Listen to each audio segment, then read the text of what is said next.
Now, I was thinking as I was just standing on the side a few minutes ago, if I started to list all of the reasons why we would want to hear from the publisher of the New York Times, I could be here from now till the same time tomorrow. It is an extraordinary business doing extraordinary things, from its digital transformation, which of course we've all followed with great interest, to the extraordinary rise of its digital subscribers, to its legal action on artificial intelligence, of course its extraordinary journalism, and also the extraordinary evolution of the product which it offers its consumers, both in the US and around the world.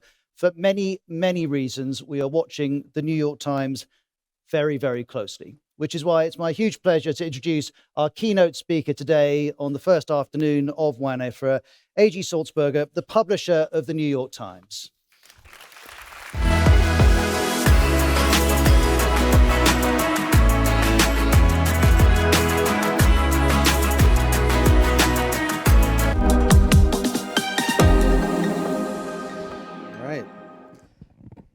Everyone hear me all right?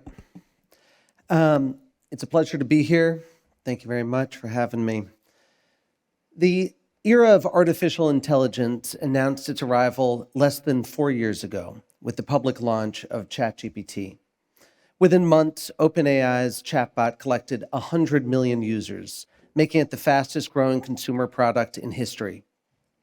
Today, it's one of many increasingly powerful AI offerings alongside those of Anthropic, Google, Meta, Microsoft, and X. There's little doubt that generative artificial intelligence represents the next major tech revolution, one that brings with it a dizzying array of important questions. Will AI spur a surge of productivity, eliminate entire categories of jobs?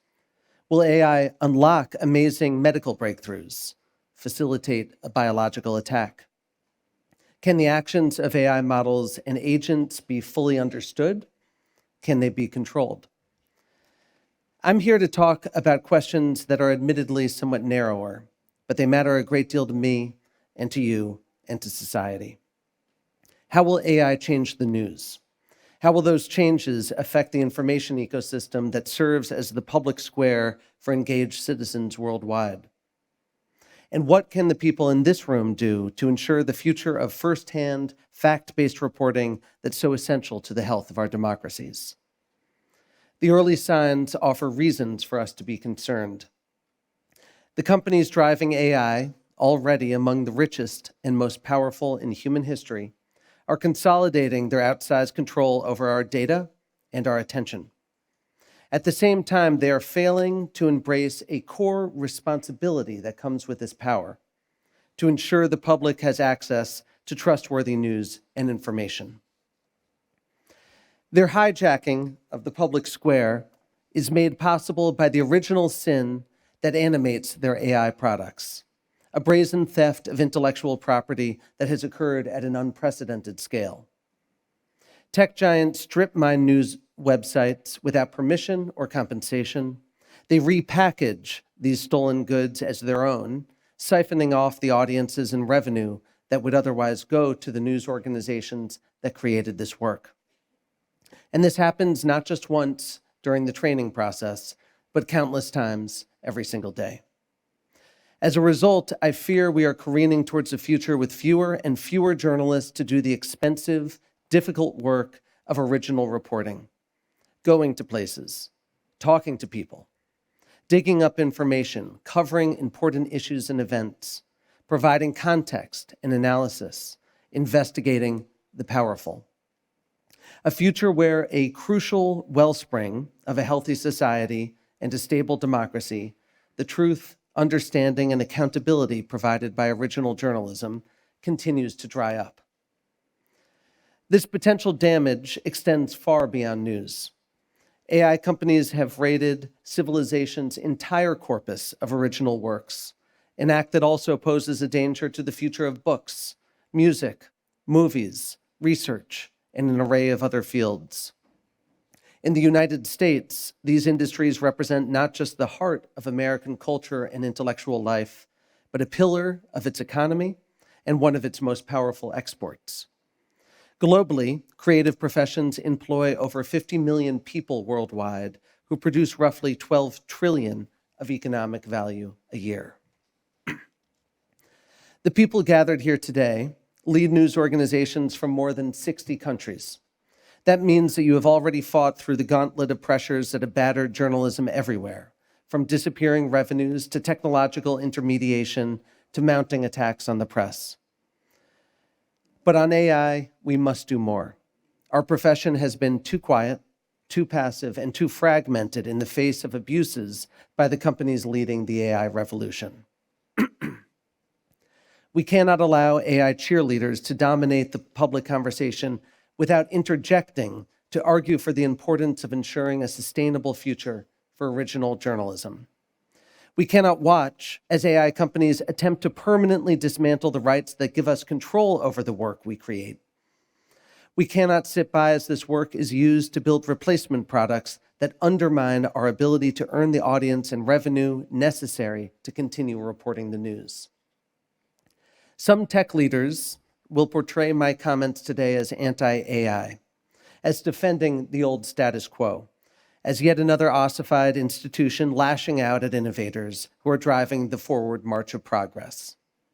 And to be fair to our colleagues in Silicon Valley, there is a tradition of legacy incumbents, say a 175-year-old newspaper, complaining about new technologies and the disruptors behind them. So it's worth stating this plainly. The news organization that I lead, the New York Times, has a long record of embracing technology to advance the mission of independent journalism. We have a history of respectful partnerships with tech companies to bring that journalism to new readers in new ways. Meeting disruptions with curiosity, openness, and adaptability helped us navigate the collapse of our print business and come out stronger on the other side. Today, my colleagues are using AI technology responsibly, ethically, and with humans making the decisions to improve how we report, edit, distribute, and monetize our journalism. Holding a powerful new technology at arm's length is a recipe for failure. And I fully believe that AI has the power to do a great deal of good in the world. I'm not calling AI or the tech giants that control the technology inherently bad or evil. I'm simply warning that AI companies are making choices that violate settled law, threaten the viability of creative work, and appear likely to cause a great deal of unnecessary harm. News organizations should want the good AI can bring, but tech companies should also want to support the healthy, sustainable flow of the information and ideas and creativity that powers AI to ensure their actions don't lead us to a tragedy of the civic commons. AI models are made of 4 basic ingredients. The first is talent, the people who design the algorithms. The second is what tech companies call compute, and that's the infrastructure behind AI, like chips and data centers. The third is energy, the electricity required to fuel these power-hungry products. The fourth is what tech companies call data. And the word itself seems almost designed to make creative and expressive work sound trivial, a ubiquitous commodity. But data is often used, among other things, as a synonym for books, movies, music, and journalism, what might more accurately be called copyrighted content. Talent, compute, energy, and data are all essential to the success of AI, and therefore to the success of the tech giants. The first 3 are paid for because, of course, they are. No tech CEO would dare suggest the most talented engineers should work for free. To the contrary, they regularly offer pay packages worth tens, even hundreds of millions of dollars. Nor would they consider stealing chips from an NVIDIA factory or illegally tapping a power line. Investors consider the potential financial rewards of AI to be so great that they are embracing losses that run into the hundreds of billions of dollars to build data centers and power plants. In contrast, AI companies take data without consent or compensation. Their explanations for this theft keep shifting. They say that innovation requires it. They insist they're just taking the facts, which no one can own. They complain that deals take too long and they cost too much. They claim the fair use doctrine allows them to take content for free anyway. Sometimes they even invoke national security. They warn that if AI companies are forced to pay, America will lose the technology race to China. None of these arguments withstand scrutiny. A chatbot can only spit out facts because it illegally copied entire news articles, which enables it to borrow just as liberally from protected language and style as well. Building data centers and power plants is far more expensive and time-consuming than hiring lawyers to draft licensing deals with news organizations. Fair use doesn't allow this kind of harmful substitutive copying, retention, and regurgitation of a single work, let alone everything humanity has ever produced. In its competition with China, America only weakens itself by abandoning the intellectual property protections that fuel innovation and power America's creative industries. The combined valuation of the 6 leading AI companies is $11 trillion, more than 3 times the GDP of France. Private AI investment in the United States reached nearly $350 billion in 2025 and is accelerating in 2026.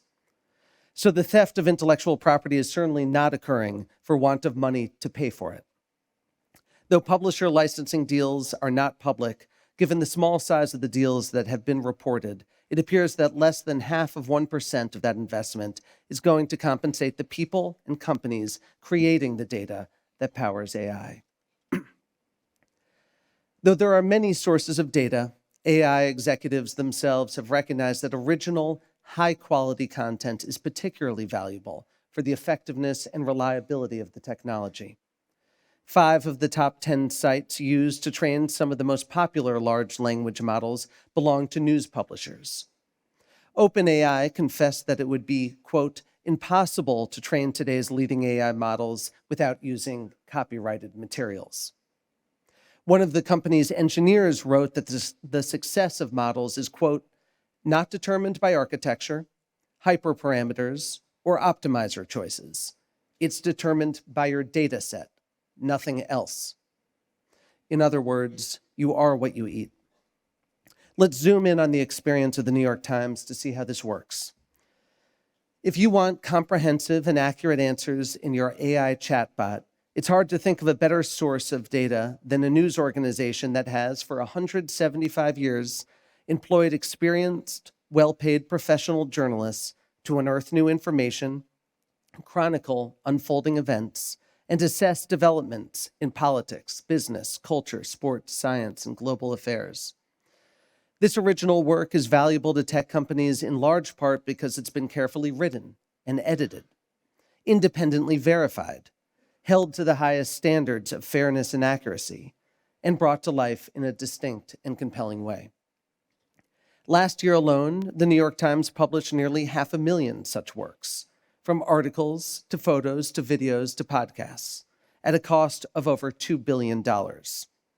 We put journalists on the ground in all 50 American states and in 155 countries worldwide. And those journalists more than occasionally experience life-threatening danger. In Ukraine, for example, we had more than 70 journalists and support staff on the ground. All that was just in 2025.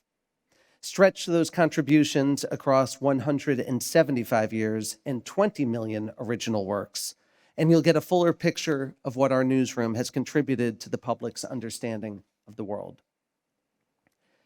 The distinctive value of Times journalism, as with other sources of quality journalism, has been repeatedly reaffirmed by the fondness that AI companies have for it. Although most AI companies conceal their training sources, the Times was the single largest source of proprietary data in a major data set used to train many different models, followed by a number of other news organizations, like The Guardian and the Los Angeles Times.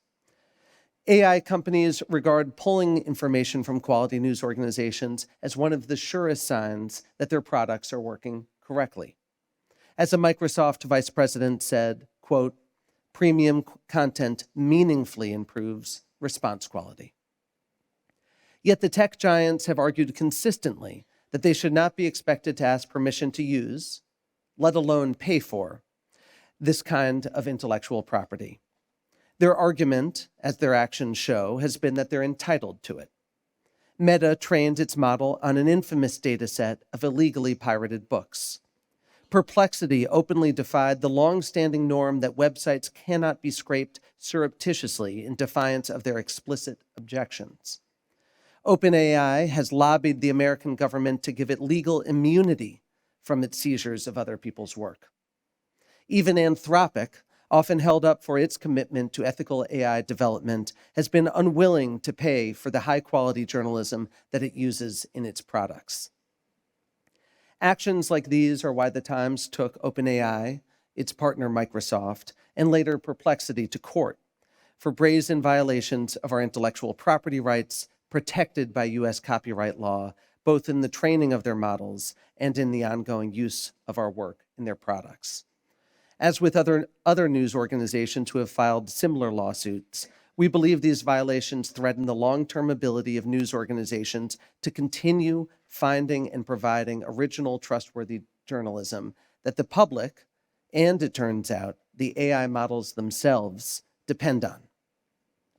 But lawsuits are slow and they're expensive. Ours is only already stretched 2.5 years and cost over $20 million. As AI companies were doubtless aware, most news organizations lack the resources to go to court to enforce their rights. Even before the arrival of AI, the global news industry was struggling to survive the waves of change unleashed by the internet, the smartphone, and social media. Over the last 2 decades, the United States has, by some estimates, lost 75% of its journalists and more than 3,000 newspapers. Another newspaper shutters every 3 days. Digital news outlets have not filled a fraction of that void. Vast swaths of America now lack a single reporter asking questions at City Hall, covering local schools, and connecting their community with a shared fact base. And when you look at the most expensive and challenging forms of reporting, investigating misconduct or going to the front lines of conflicts, you'll find that the number of journalists doing this work has fallen even more dramatically. The AI disruption is poised to be even more damaging. Until AI arrived, there had been a real, if skewed, value exchange between tech platforms and digital content creators like news organizations. This was the compact of the so-called open web.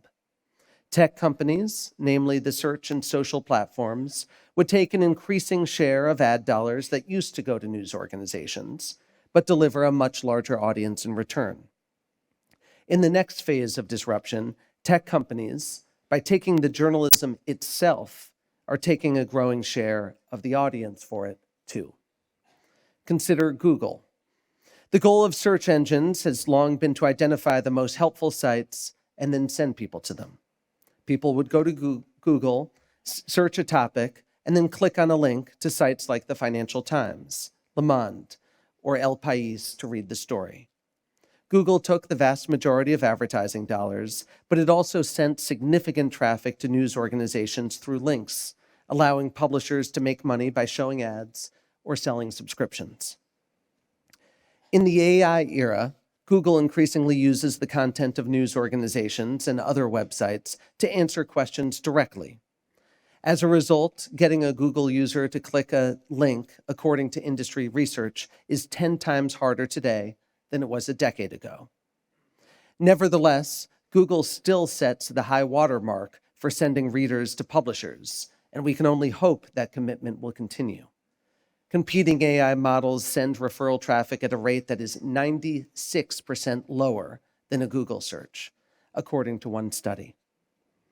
The tech giants are fully aware of the implications of this shift on the already fragile business models of news organizations.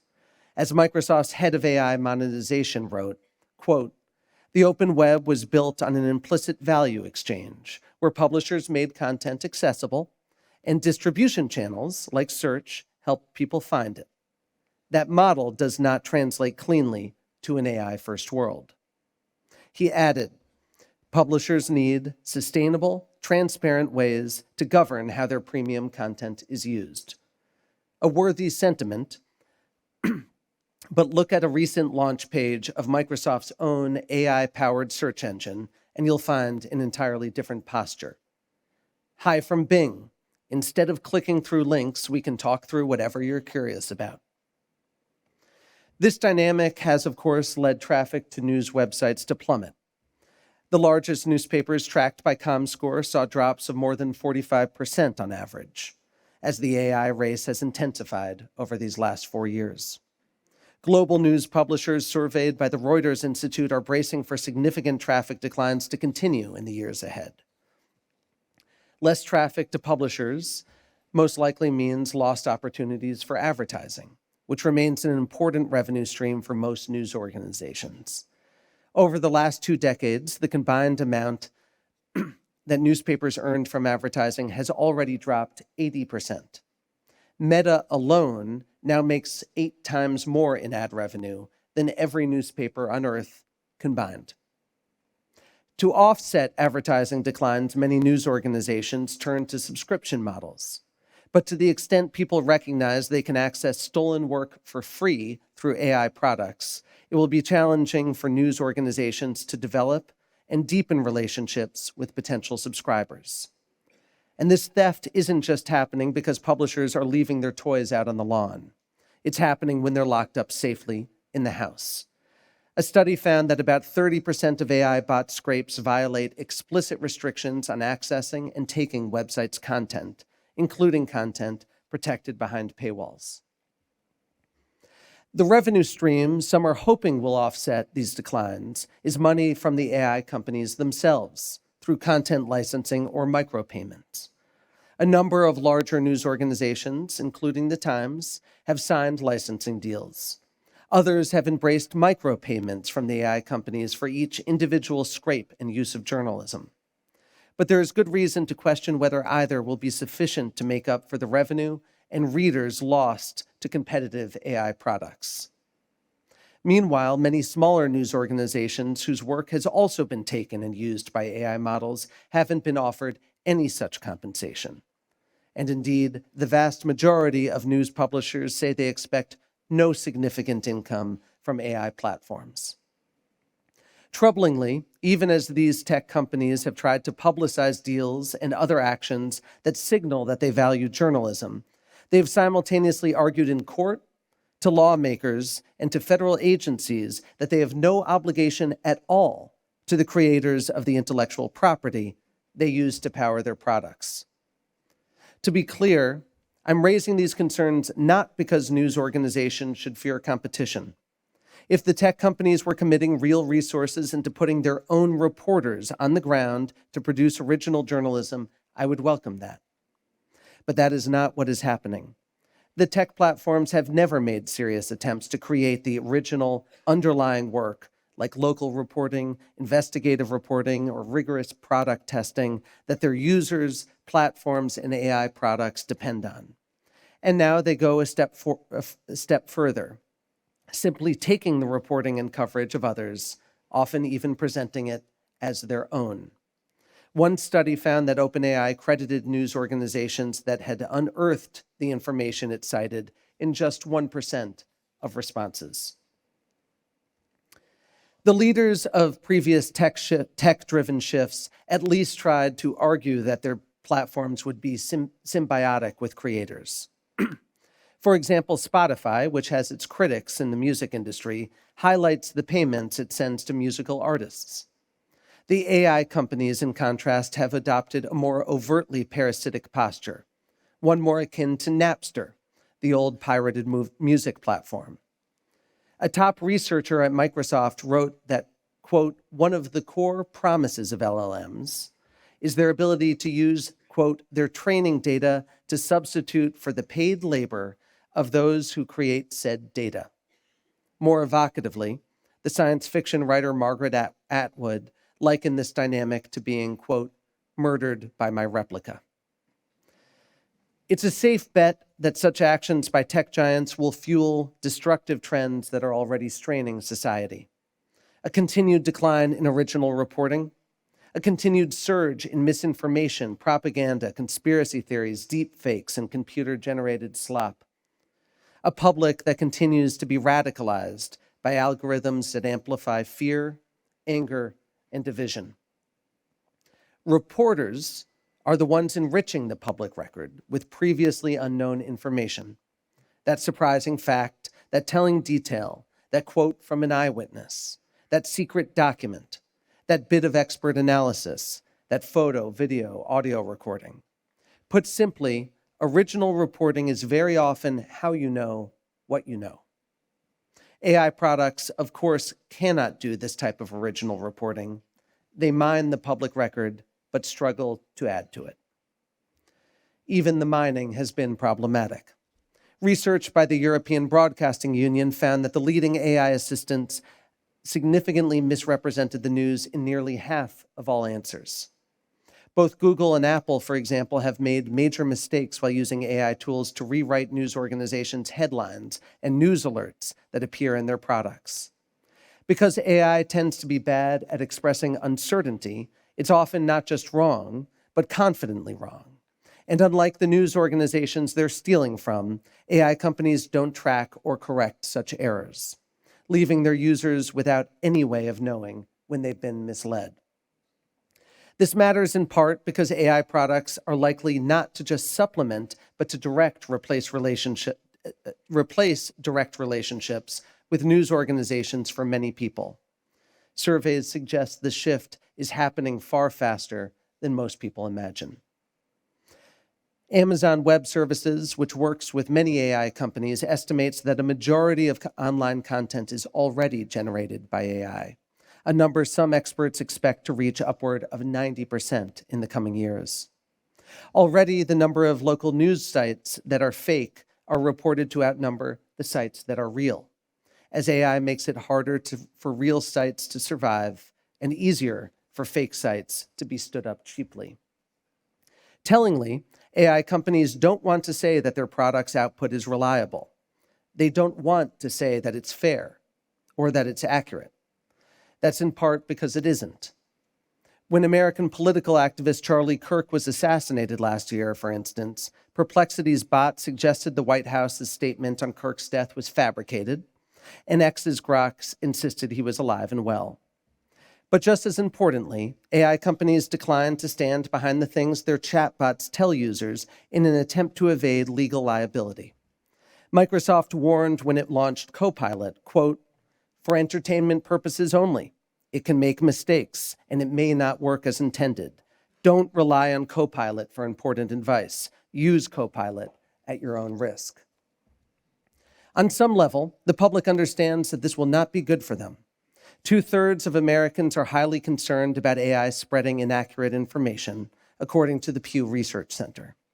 But a growing percentage of people nevertheless rely on AI for news, information, and guidance, and some regard it as more trustworthy than the news organization it depends on for its answers.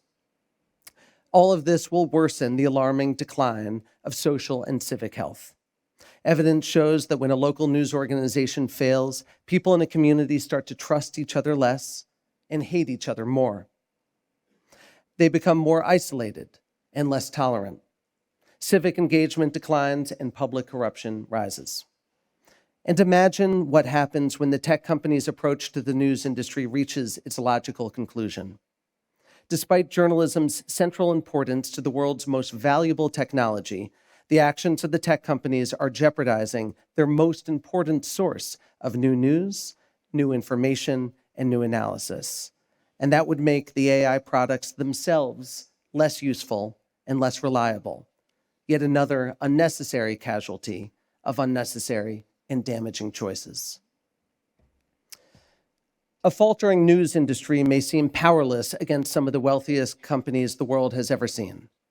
And the path ahead is made no easier by the reality that we must continue to operate in an information ecosystem disproportionately controlled by these tech giants. But there are still actions we can take, both to stand up to abuses by AI companies and to prepare our own organizations to succeed in this new era. I'll share a few ideas on each, which I offer with confidence that more and better ideas will emerge from the people in this room. As it pertains to defending your work from tech companies, I've got 4 central thoughts. First, stand up for your rights. Intellectual property rights must hold if our profession is to have a path forward. In my country, these rights are anchored in the Constitution and supported by centuries of precedent. They are also consistent with a basic ethical understanding that stealing is wrong. But your rights will only hold if you insist that they be respected and push back when they are not. This will take courage and sometimes resources, which I know are in short supply. But the alternative path of quietly tolerating the systematic theft of your work will eventually end your ability to continue producing it. Second, deal carefully. News organizations signing deals to license content to AI companies is reasonable. But I urge you to consider the long-term viability of each deal. The tech giants have extraordinary leverage. They've already taken your content and they intend to use it regardless. Even so, before agreeing to an offer, it's worth asking whether the payment reflects anything close to fair and sustainable value, and whether you're retaining any meaningful say over how your work is used. Third, push your legislators. AI is increasingly unpopular with the public. As lawmakers consider how to respond, our industry needs to come together with a short, clear list of compelling asks. Here are some starter ideas. Ensure the currently robust protections for intellectual property are reinforced, not weakened, for the AI era. Require bots to identify themselves and constrain their ability to strip websites without permission. Require transparency, so news organizations know when and how their work is used by AI. Ensure that AI companies bear legal responsibility for the defamatory content they generate. Fourth, join together. We face AI companies spending untold millions in marketing, lobbying, and political donations to persuade the public and co-opt politicians. The VC firm behind many AI investments is now the top political donor in the United States. The news industry's only path to counteracting that influence is by working together, and just as importantly, with other creative industries. Join amicus briefs and be active in your trade associations. Study how our colleagues in music and other professions manage through their Napster moments. There are also things we can do to make our own news organizations more resilient as we take on this challenge. Again, 4 ideas. First, use AI the right way. Newsrooms should create thoughtful standards for the responsible use of AI. Then, they should be aggressive and creative in putting the technology to work to improve their journalism and strengthen their business. AI can bring real value to organizations that find the right ways to embrace it, and a shift of this size will lay waste to any organization that refuses to evolve. There's nothing inherently bad about AI and technology. It's the actions of the companies behind it that need reforming. Second, be a destination first. A world increasingly intermediated by AI platforms would leave news organizations even more at the mercy of tech giants to share traffic, money, and credit. The clearest path to support quality reporting will be through direct relationships with audiences. Being a destination doesn't mean ignoring the broader internet. You still must make new relationships where people are, which is usually a tech platform. But to deepen those relationships, to make them loyal and habituated and valuable, your audience must learn it's better to engage with you directly rather than through someone else. Third, focus on original reporting. Many news organizations undermine and commoditize themselves trying to feed the constantly shifting preferences of search and social algorithms with clickbait, aggregation, and hot takes. The economics of that approach will get even worse. To be a destination in a world intermediated by AI, you'll need journalism so distinctive that it's had its own gravity. The heart of that is original reporting. The public has no other source for this work, neither does AI. Fourth, explain why journalism matters. AI companies have giant megaphones and have studiously and selectively communicated the benefits of their work, while also downplaying their harms. The news industry must, in turn, make the case that original reporting is an essential ingredient in healthy societies, secure nations, and strong democracies, and show how the actions of the tech giants are putting them at risk. In the last digital transition, news organizations, including for a while the New York Times, bought into Silicon Valley's often repeated assertion that, quote, information wants to be free. Many didn't even know that the original quote from the tech philosopher Stuart Brand had another part, quote, information wants to be expensive because it's so valuable. The right information in the right place just changes your life. We cannot afford to be as naive this time. News organizations are collectively smaller and weaker than 2 decades ago. Tech giants are bigger and stronger and far more willing to use their size and power. Meanwhile, the AI wave itself may be bigger and faster as the technology continues to improve. Even if things are feeling fine now, remember that these early swells herald an approaching tsunami.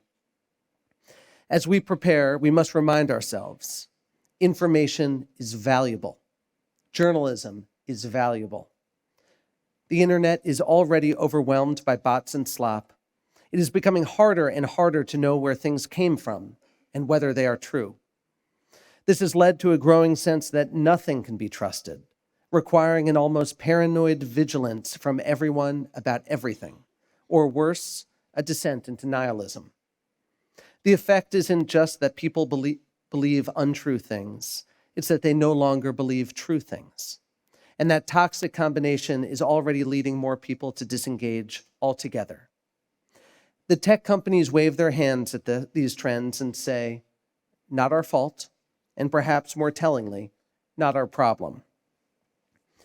News organizations should stand up as the reliable alternative to this mess. News and information that can be trusted is rarer and more needed than ever, the kind produced by teams of experienced professionals supported by rigorous processes and standards. According to surveys, when someone wants to check something they've encountered that they think might be false, the preferred option is a news source I trust. Very last on the list, an AI chatbot. I remain convinced of the value created by quality news organizations dedicated to the hard, expensive work of original reporting, to readers, to communities, to society as a whole, and yes, even to AI. Who else will go to the places where events are unfolding? Bring us firsthand accounts from the front lines of war. Equip us with reliable information in a public health crisis. Expose the high-flying company or political career built on a lie. Ensure debates about economic policies are informed by their impacts on real people. Who else can enrich all this work with hard-won expertise that adds insight and context, and deeply ingrained professional commitments to make each story as fair and accurate as possible? The question is whether that value will be leached up by tech giants, or whether that value will return to news organizations to allow them to continue this essential work. I hope you all take this question seriously. I believe the future of our news organizations and the health of the public square depends on how we respond. Thank you.